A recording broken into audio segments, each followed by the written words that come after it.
Week 2, a walk in the park for the Bills. Buffalo beats the Jets 30-10.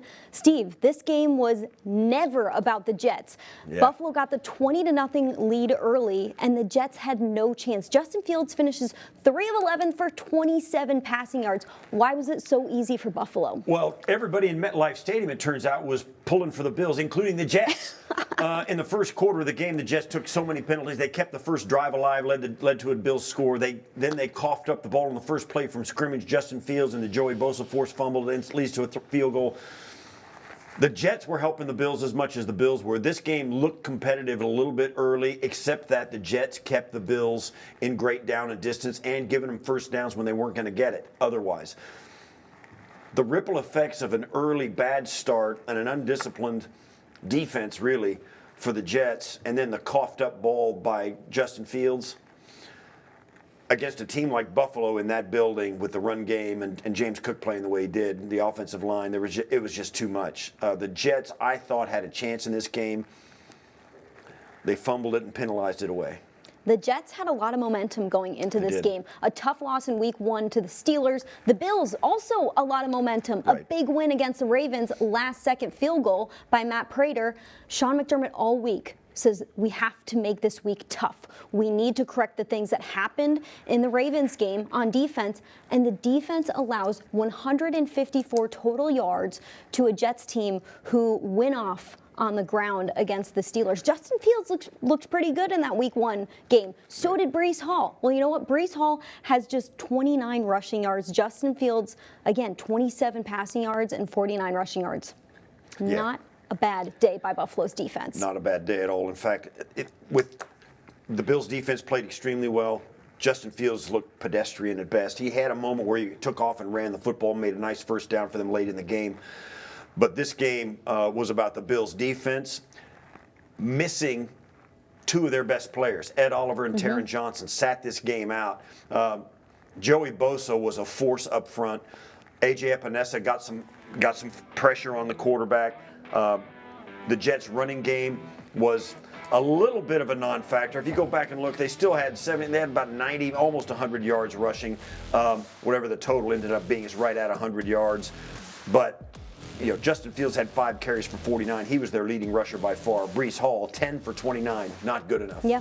So all of that said, the Bills had too much for the Jets to handle. Breece Hall did not seem as poised and put together as he did against the Pittsburgh defense last week. There were some times when he looked a little bit flustered and times when you'd like to see him even throw the away. Just take the incompletion. He would take the sack instead.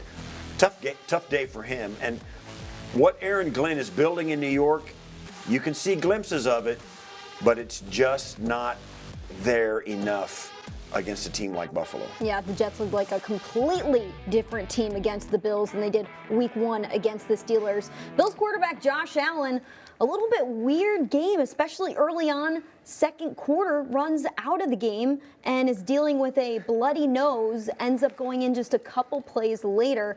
We'll hear about that because Josh Allen is on the podium right now answering questions. How's the face? We could breathe, so it's good. What exactly happened? It was hard to tell. Yeah, I pulled it when I probably should have handed it off. I tried to throw it, and I saw him push, decided to tuck it. I don't know what hit me. It was a knee, it was a hand, it was somebody. Helmet just kind of came down right on the bridge of my nose and just started leaking. So it's tough because you should go down there to give Mitch a chance to kind of catch his bearings to be able to come out there. Obviously, gushing blood, I just wanted to try to get off the field and stop it. And for him to come off the bench like that and no warm-up, no nothing, to be ready, I think that's a true embodiment of the character and the man that he is, coming in there and making a play on 3rd down for us. That was a huge drive. It was a huge play. So shout out Mitch. You had one of those before, a gusher like that? You've had a lot of injuries probably. No, the last time was like high school basketball hitting the nose or something. Yeah, it's a weird one. It's still kind of going on me, but we'll be all right. How impressive was it for the defense after last week's showing against Baltimore to, almost pitch a shutout here today? Yeah, I think they took it personal. They understand what type of defense they can be. They went out there and they played extremely well. And that's the standard that we're looking for from them, and they understand that. But very proud of how those guys attacked the entire week of practice, stepped up to the occasion. Now in a short week, we got to do the same thing again on Thursday. That just seemed like you definitely wanted to run the ball today. You were leaning into it. You wanted to run the ball today. You were leaning into that pretty early with James. Just kind of tell us how you thought that all went. Yeah. Just trusting our guys up front. I thought James was doing a great job of, getting onto the second level. He had a heck of a game. And, when something's not broke, don't fix it. And, we kept going back to it. And, it worked out pretty good for us. Win dramatically the way you did last week, and then to follow that up with a road division win. What do you think you've learned about this team in these 2 weeks? Well, that we're resilient. Went out there and learned from some mistakes that we had last week. Now, again, we're going to have to watch this film. There were some mistakes today that we need to clean up. But just proud of how our guys attacked the week. Could have easily led into everything that everybody was saying about us, and I'm sure it's all good right now. And easily could have put ourselves in that situation, but we don't ever want to do that. We want to continue to play the way that we play, practice the way that we practice, and ultimately go out there and execute each and every play. Did you set a tone for the day with that opening drive? Yeah, I think our defense and our special teams set the tone for the day. I thought guys were flying around making some plays, and again, just finding ways to continue to move the ball, and found a way to score it today. And they're still early on. We get the sack fumble. Got to come away with 6 there and not 3. So, again, a lot of things to clean up. Was there a carryover from last week? You scored on the last 3 drives in Baltimore. You scored on the first 4 drives in this game. Or is it just each game is individual? Each game's individual. Everything has got its own little flow. Ultimately, just trying to find out, what the defense is doing, finding out quickly what they're trying to do and adapt accordingly. But again, I thought we did a good job of that today, and proud of Joe for just going back to the run and letting James get back there and tilt the rock. Josh, you mentioned people might be saying you guys are so great and all that, but your teammates always talk about needing a chip, like still each and every week playing with a chip. Why is that so important to the identity of this team, despite how talented this group is? Yeah, I think the mindset that we have is never get too high, never get too low. Try to find the middle and understand that. It's never as bad as you think, but it's never as good as you think. There's always things to improve on, and each and every week, that's all we're trying to do throughout practice. And now, short week, we got to watch this one. Typically on Thursday night games, we don't really even watch this film. We let our coaches do that, and we got to turn our focus to our next opponent, and that's Miami Thursday night. Even though you were gushing blood, as you said, you were back in there pretty quickly. How much has your durability and availability been at the core of who you are as a player in this league? I take a lot of pride in it. Being able to withstand some of those things and never want to make a living out of it. But yeah, I take it with a lot of pride. Hey guys. All right, that was Bills quarterback Josh Allen. Good to hear that the nose is all right. He said, "I can breathe," and then laughed about saying that hasn't happened since high school. You're watching a game like that, and you see him run to the sidelines. You see the blood pouring out of his nose, and your mind goes to worst case scenario. Did Josh Allen just break his nose? He looks pretty good up there in the post-game press conference. Not too swollen, not too bad. Looks to be in good shape for a Thursday night game against the Miami Dolphins. But man, oh man, did he give Bills fans a scare for a second. Yeah, he came off. He looked bewildered when he came off. This is I don't like what I'm feeling here. This is bad. You didn't know whether it was a concussion, or he got poked in the eye. Yep. He could have gotten lacerated across his eye, and then he'd be in deep trouble. All of that stuff. Well, as it is, it banged his nose. He got a nosebleed, and you know how it is. You get your nose, your eyes tear up. You can't see. You got to wipe, and he's trying to get if it's a bad one, it gushes. It's a big problem. You can't play football while you're doing that. So, yeah, you got to sit down, get that taken care of, and he's right. Shout out to Mitchy Biscuits. Mitch Trubisky comes out and throws a dart for a 30-yard strike to Josh Palmer. That's as good a throw as Mitch Trubisky has made in his Buffalo career. Yep. And he had about 30 seconds to get ready for that. And shout out to him for that. It was special, and you're right. Obviously, a bloody nose is not worst case scenario because obviously it's not you or me, so that's good. And then, so Josh is fine. Bills running back James Cook has almost as much yards as Josh Allen had. Josh Allen goes 148 in the air. James Cook goes 132 on the ground. This game plan was interesting for Buffalo on offense because early on they're trying to mix the run and the pass, not having too much success with the pass, so they just decide, you know what, we know the Jets have a good defensive line, but this run game is working and we're going to lean on it. James Cook goes off for 2 rushing touchdowns. The Jets defensive line is very good at pass rushing, particularly on the interior, not so much against the run. The Bills exposed that a little bit today. Certainly the Bills' offensive line is really good, if not elite.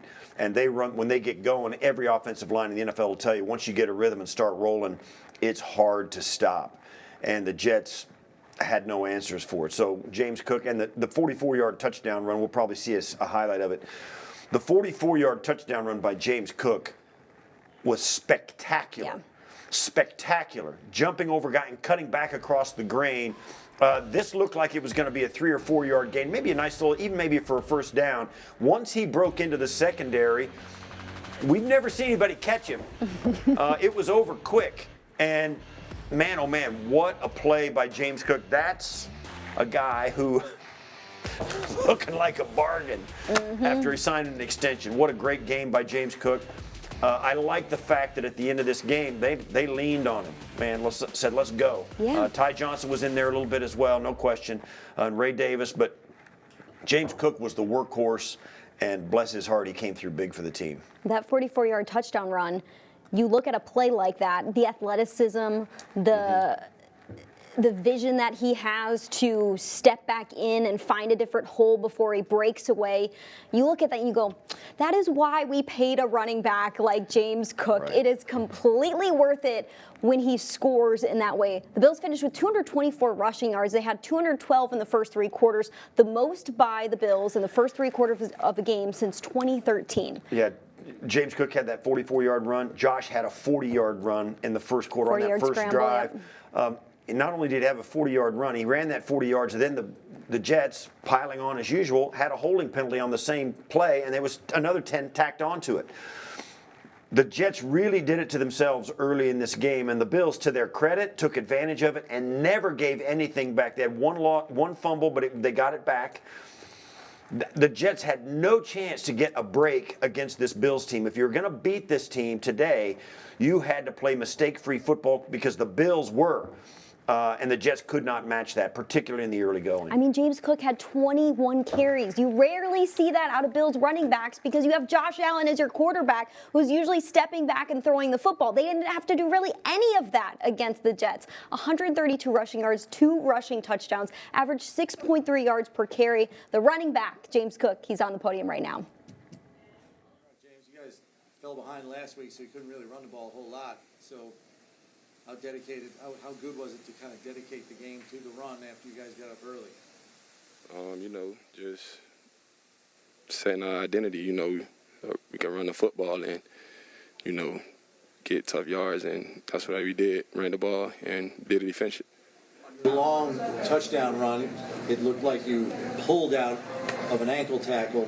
When did you see daylight, like you could get to the goal line? Oh, when I cut back. Like when I made the jump and cut back to the right, I knew it was, just beat the first man, and that's what I did. How impressive was it for the defense to do what it did after the struggles it had against Baltimore? It's a tough lead, just the way that they came back and faced adversity and came back and played a good game today. It shows that the grit that they have in that room.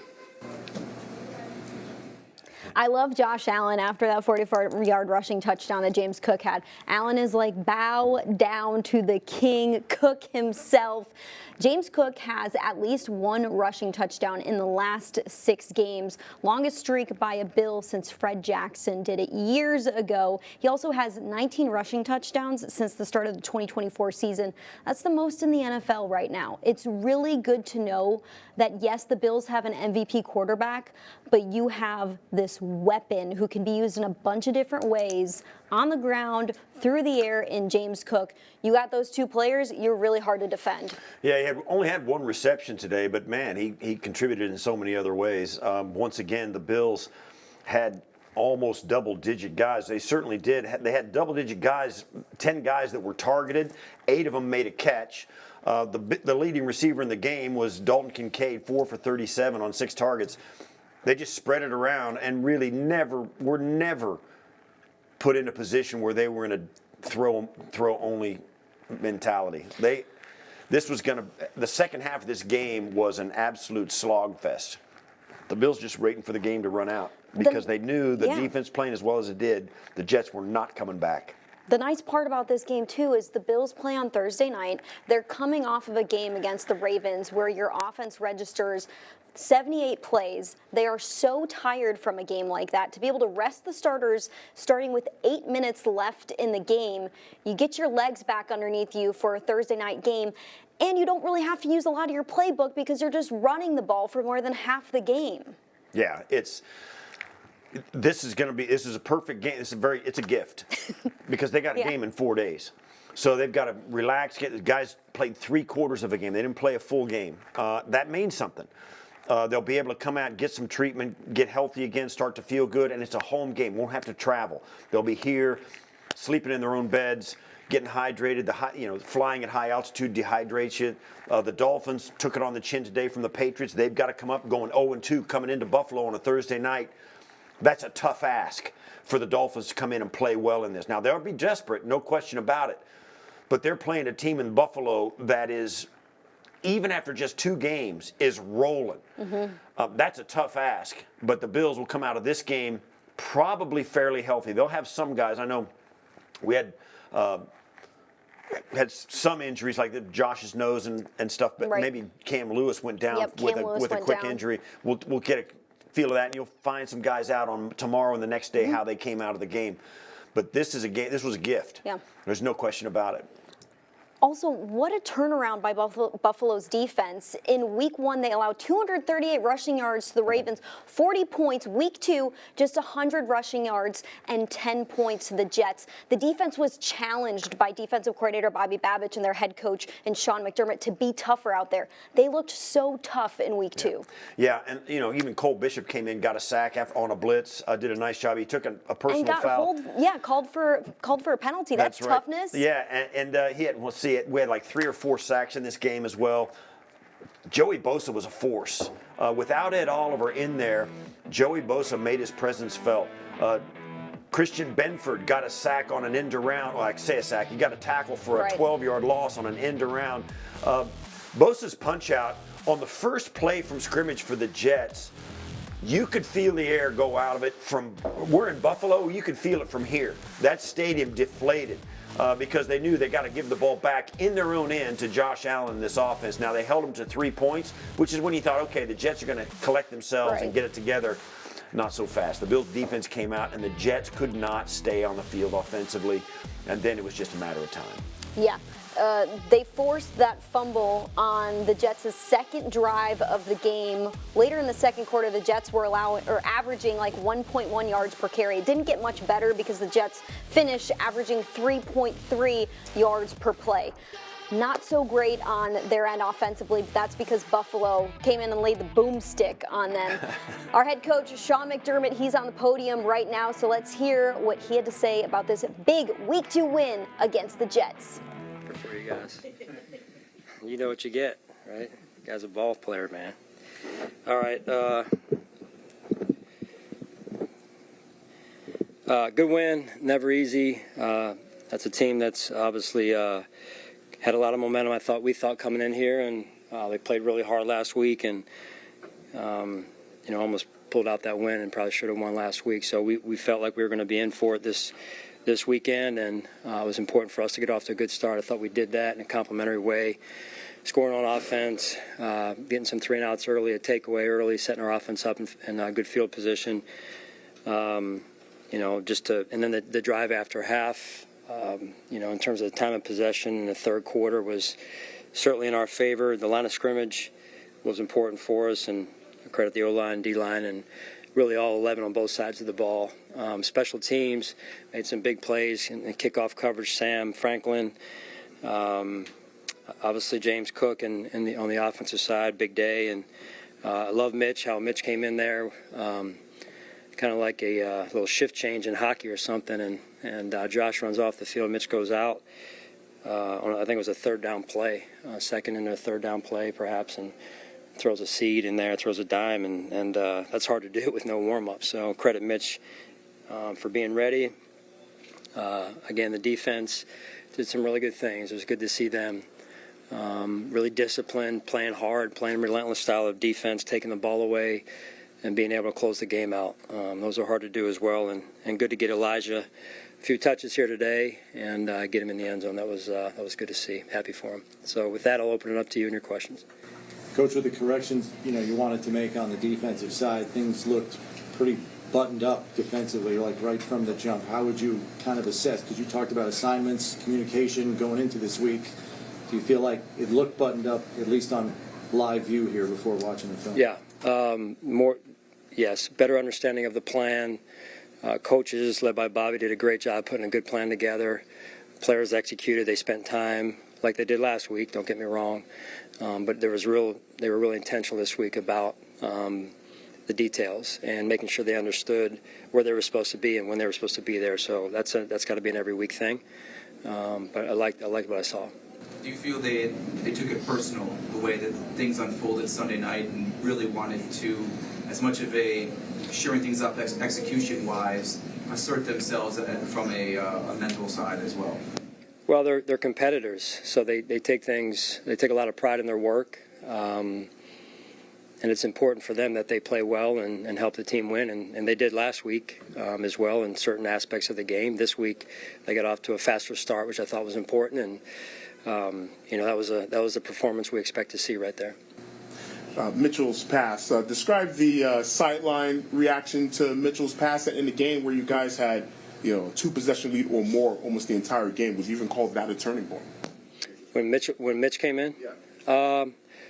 Well, I never want to see Josh go out, but again, to have Mitch, veteran quarterback, come in, didn't blink, and the huddle didn't blink, their belief in him is extremely high. He came in and delivered. He executed, right, the way he's supposed to, and that takes him being ready to go, being prepared through the week. All these players they're one snap away. We had some guys help us out on defense today that stepped up and knew their role, embraced the role, and got themselves ready to go. So the preparation piece, I guess, is what I'm saying is the key, right? And so anyway, just very grateful. Glory to God for another win. Coach, you mentioned that the line of scrimmage was important in this one, and Joe leaned heavy into 12 and 13 personnel, maybe even more so once you got up on the scoreboard to kind of grind it out and shorten the game. But how effective did you feel that 12 and 13 personnel was for you guys today in the ability to get consistent yards on the ground? Yeah, big.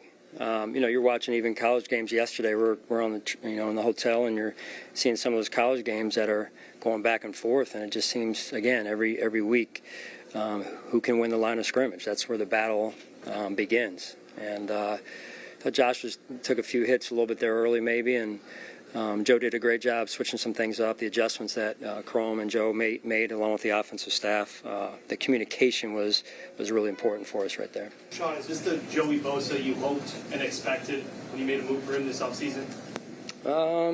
Joey's been great since he's gotten here. He loves to play football. He prepares. He's a true pro. He's been a really good addition. I think like anything, this is just game 2 for all of us, right? Not moving away from Joey's question for a second here, but just game 2.